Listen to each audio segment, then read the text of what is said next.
Hey guys, welcome back to Input Plus. Been a while since I made a video, but glad to be back. Been very busy. I wish I could do more videos, but life gets in the way. At any rate, our video today is more like a bragging kind of thing. I got this set up in front of me, a motherboard, a Barebones, a motherboard um, with CPU and RAM for 50 Canadian dollars. So real bargain. The CPU, which you cannot see right now, because it comes with the I guess master cooler Evo Hyper 212 or whatever cooler, but it comes with it again for $50. It's got an i7-6700k with 32 gigs of DDR4 3000 megahertz memory, and of course the motherboard, a top of the line MSI Z170A gaming M7 motherboard. I think it was a top of the line board back in the day, Z170 chipset, but still, there's lots we can do with this experiment. Don't get me wrong, I've tested it already, of course. Coming home, paying $50, I said, I gotta know if it runs or not, and it does. I've updated the BIOS. Windows 10 is already in here, but like I said, I haven't had the time to do this video, and I really want to work on this unit. So our plan is to replace the cooler with a 240 AIO, an EVGA 240 AIO, which I did a video on. If you'd like to check that out, we're going to use a 750 watt power supply unit. And what we'll do is we'll see what the CPU can do at certain overclock speeds. And we'll stick with the 3000 megahertz 32 gig memory and see what it can do. Before I proceed any further, I'd like to thank all the subscribers who have obviously subscribed to the channel so far. I really appreciate that. And if you find this mildly interesting, please help out the channel. Do subscribe. Hit the like button if you like the content a little bit, and obviously subscribe. It would help the channel immensely. As far as my metrics are concerned, unfortunately, I'm batting 100%. 100% of viewers are not subscribed. So help the channel out. Again, appreciate all that have subscribed so far. And without further ado, let's put this thing through its paces. See you in a bit.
Hey guys, so I had to do some when I replaced the CPU cooler. There was a bit of thermal gunk, and took me a while to clean it. But otherwise, installing the 240 was not that difficult. Uh, because it was preset for an Intel a socket. Uh, Regardless, everything went well with the install. So got to run the had to download the latest NVIDIA driver so I can do the recordings properly for the benchmarks.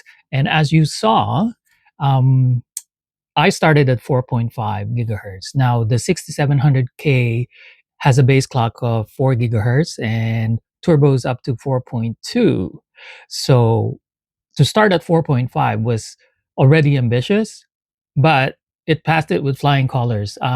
So what I use is AIDA 64, and I only run it for 2 minutes. And a lot of other guys run it for a longer period of time, but in my experience with AIDA, if it's not going to work because it's a stability test, it kicks out within 3 seconds. It gives me an error.